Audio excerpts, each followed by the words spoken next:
Good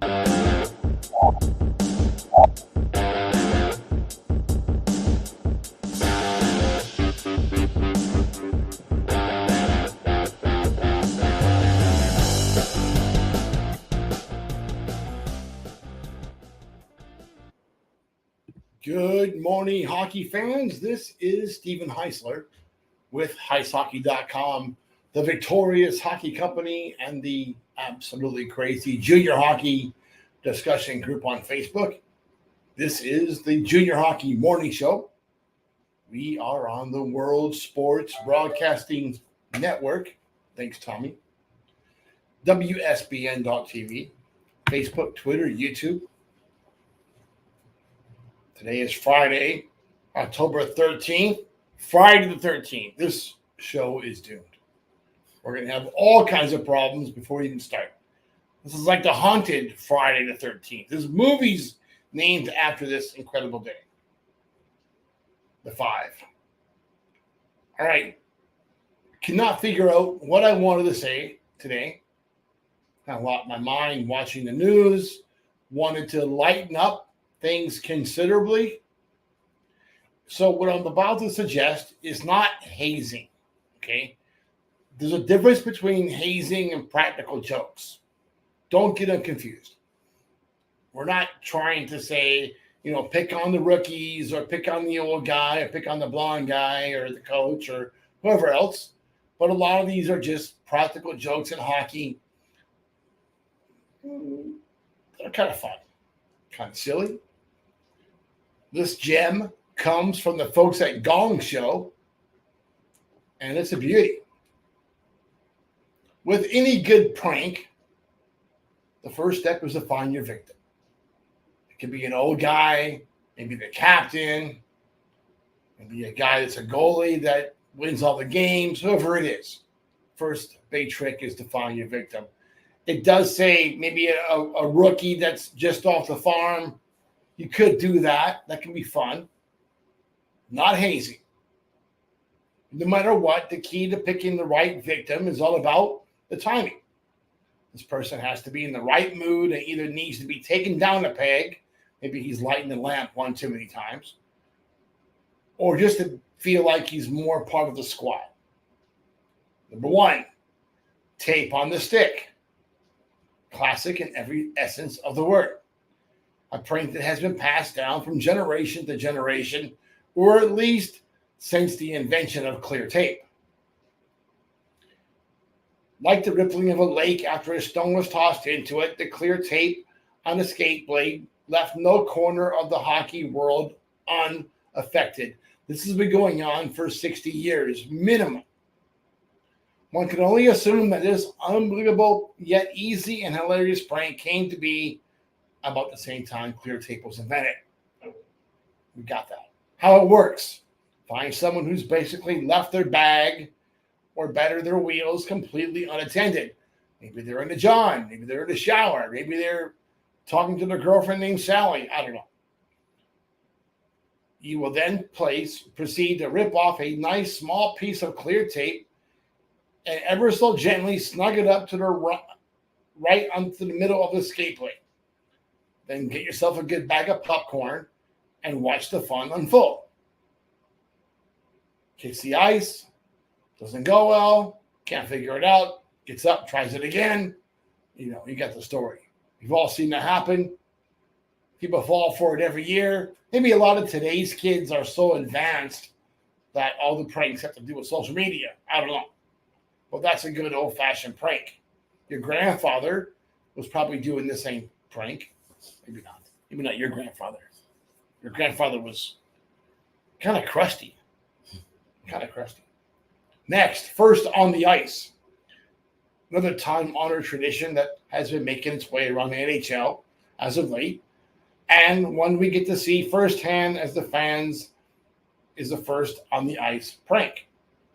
This happens when a new rookie is about to make his debut, Connor. What makes the prank so great is the fact that, for the most part, when a rookie is making his debut with a new team, he wants to remain as low-key as possible, unless your name is Connor Bedard. As a rook, you want to go out there, play a solid game, and try to blend in with the rest of the squad. However, fitting, it is hard when you are the only guy out on the ice when a team gets ready to drop the puck. How does it work? When getting ready to head onto the ice, the start of the game, one of the vets heads over to the new guy, about to make his first game, and lets him know that the team wants him to be the first guy out on the ice. As the crowd is going wild, ready for the team to hit the ice, spotlights are on, the announcer is naming the squad, you give him a little pat in the butt, get out there, we're ready.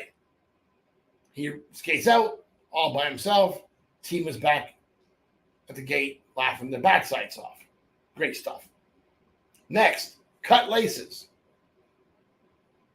This little gem is for those times when you really want to get back at somebody. When you've been pranked hard and need to get back to get even ground. It's often safe for a practice in which you really cannot be late, maybe after a bad weekend. So if you know the coach is in a bad mood, what coach is not always in a bad mood, or is looking to make an example out of someone, this prank is the one for you. How it works. As stated before, this is the best used as a revenge prank, so you have to wait for your opportune moment. You might have to wait a whole season for the timing to be just right. Wait until your target leaves his wheels unattended. Take a pair of trainer scissors and cut a few little slits in the laces on both sides. Make sure you cut them near the top and just enough that they won't notice the slices.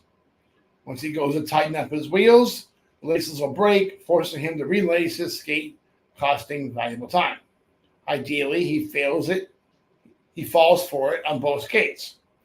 You want this to take place before a practice where the coach is already in a bad mood and anyone who's late is going to get bag skated. These are always great. If done correctly, one of the best revenge pranks ever. Next, the backup stick prank. Not quite as well known as other classics as the other pranks, but still good and fun. Hilarious. This prank is one where you have to know your target well. This one might cost you some money, but it's going to be well worth it. It was much more effective in the old days when we were still playing with real wood. I played with Christian hockey sticks. I almost said something but horrible. But in this day and age, you have to make it work. How it works. Step 1, acquire a appropriate target. Find a guy in the team who's having a hard time with his shot, preferably someone who's working on their slap shot. Tell them you're the perfect twig to get them out of their slump and help them get back in the scoring box. Before the next practice, you have to grab a hacksaw and take the old twig you have at home and place a small cut through the shaft just above the kick point. Bring it to practice and throw it on the bench. Then during the middle of practice, when you see your target mess up his shot, fire over to the bench and grab the twig and tell him to give it a go. Ham it up and tell him it fixed your shot back in your rookie year. You've held on to it ever since. Now sit back and wait for him to wind up for his first slap shot, only to have the stick absolutely explode in his hands and send him hopefully face first to the ice. Kind of mean. Definitely worth it. Kind of fun. The last one. The goalie cut. In this hockey prank world, it's tough to get tenders. But this might be the best one of all. Ever want to blow a puck right through the goalie's gloves? Well, now you have the chance. This might cost you a set of strings, but it's worth it. How it works. This is along the same line as cutting the strings and the skates. Once the tender on your team has left his catching glove unattended, you need to find a pair of scissors, go to town on the laces inside the pocket of his glove. Once practice starts, be sure to let a few of the other guys know that you're about to blow one right through the tender's gloves. Come over to the blue line, just rip one into his glove, and with any success, you'll go down as a legend, the guy who clap bombed one right through the tender's glove. Poor Tommy had to sit through that. Horrible, horrible. Friday the 13th. Listen, boys, been a rough week for us around the world. A lot of things going on in college campuses, a lot of things happening over in the Middle East. But it's going to be up to all of you this weekend to put all that behind you. I'll call him back in a second. And put on a good show for the fans. Put on a good show for your friends and family, parents. Forget all the drama and the political baloney and just get out there and do a good job. Play your best hockey and enjoy it. We don't know what's going to happen next week or the week after, but this weekend is all about you. Have fun. That's it for today. Hope that you enjoy your weekend of hockey, enjoy the rest of your day, and have a great day in hockey.